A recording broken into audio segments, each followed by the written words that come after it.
अस्सलाम वालेकुम six class. This one is our lecture number 6 part 3। जैसा कि आप जानते हैं हम लोग कॉन्टीन्यूस टेंस की प्रैक्टिस कर रहे हैं।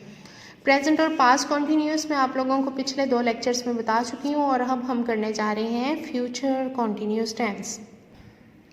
ओके जी, फ्यूचर कॉन्टीन्यूस टेंस जो इसकी पहचान है वो ये है कि उर्दू फ़िक्रे के आखिर में रहा होगा, रही होगी, रहे होंगे वगैरह आता है। ठीक है, जैसे वो नमाज पढ़ रहा होगा, वो नमाज पढ़ रहा होगा।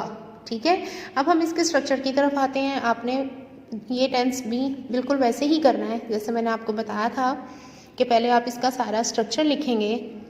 ये पूरा पेज एज इट इज़ आपकी नोटबुक्स पर भी मौजूद होना चाहिए और फिर आगे आप ट्रांसलेशन करेंगे। ठीक है, जो मैं टेंसेस आपको दूंगी। स्ट्रक्चर की तरफ आ जाते हैं हम। सबसे पहले आप यहाँ पे इसका पॉजिटिव स्ट्रक्चर देखिए। यहाँ पर लगता है सबसे पहले आएगा सब्जेक्ट। सब्जेक्ट के बाद हमारे पास आएगा helping verb will be, shall be. Okay, I और वी के साथ लगता है शैल और बाकी सबके साथ लगता है विल।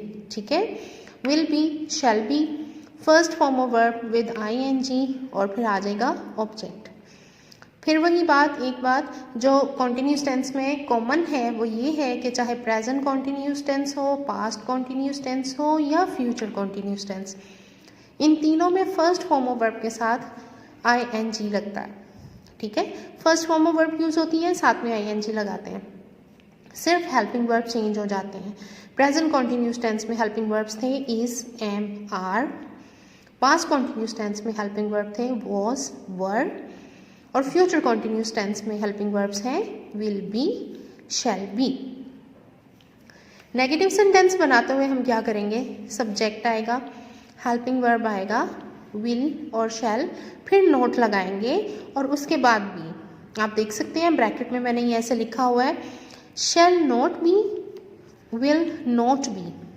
ओके, नोट हम इनके सेंटर में लिखेंगे। First form of verb with ING और फिर आ जाएगा ऑब्जेक्ट। लास्ट में स्ट्रक्चर है इंट्रोगेटिव सेंटेंसेस का। सबसे पहले हमारा हेल्पिंग वर्ब आएगा विल और शैल। सिर्फ विल और शैल को हम जुमले के शुरू में ले आएंगे, फिर हम सब्जेक्ट लगाएंगे, उसके बाद बी लगाएंगे। ठीक है, पहले आएगा विल और शैल, जो भी सब्जेक्ट के अकॉर्डिंगली आप हेल्पिंग वर्ब यूज़ करेंगे, फिर सब्जेक्ट लगाएंगे और सब्जेक्ट के बाद आएगा बी, फिर first form of verb with ING और देन ऑब्जेक्ट और क्वेश्चन मार्क। ये पूरा स्ट्रक्चर एक दफ़ा फिर से आपको दिखा रही हूँ। आप यहाँ पर इसको पॉज करके अपनी नोटबुक्स पर नोट कर सकते हैं। Neat and clean hand writing में आपने ये सारा स्ट्रक्चर लिखना है। ओके, चलें जी, अब हम इसकी एग्जाम्पल पर आ जाते हैं। कुत्ते हड्डी पर लड़ रहे होंगे। अब देखें जुमले के आखिर में क्या है, रहे होंगे। उर्दू में यही पहचान बताई है ना मैंने आपको इसकी। अब यहाँ पर आ जाते हैं, इसको ट्रांसलेट करते हैं। Dogs will be fighting over the bone. Dogs will be fighting over the bone. कुत्ते हड्डी पर नहीं लड़ रहे होंगे, नेगेटिव में चेंज किया हमने इसको। Dogs will not be fighting over the bone. क्या कुत्ते हड्डी पर लड़ रहे होंगे, सवालिया जुमला है, interrogative. Will the dogs be, will या शैल जुमले के शुरू में आएगा, फिर हम सब्जेक्ट लगाएंगे, उसके बाद बी लगाएंगे। Will the dogs be fighting over the bone, question mark.